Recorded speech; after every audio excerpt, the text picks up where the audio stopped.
ko lang magawa sa bahay, kaya bibili na lang kami ng tinapay for today's video. Trip namin magkape ngayon. Guys, magkape na rin kayo kung inggit kayo. Ay, ganda na ang panahon. Buti na lang di umuulan. Wala pa naman kaming dalang payong. Habang naglalakad yung asawa ko, hindi niya alam. Nakabidyo siya ba? Kinakalikot yung buhok niya. Makati siguro.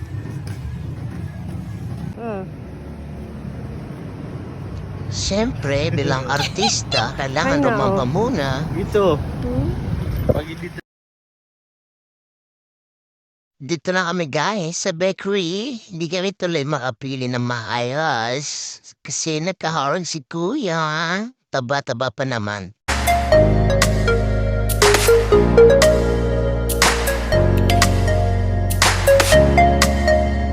Ayun, sa wakas, nakuha na namin.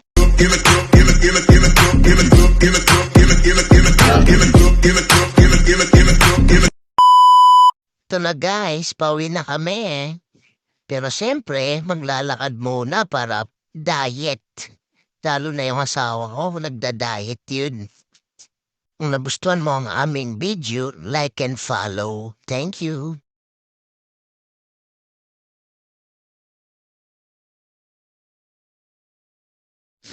Ito na, pauwi na kami guys.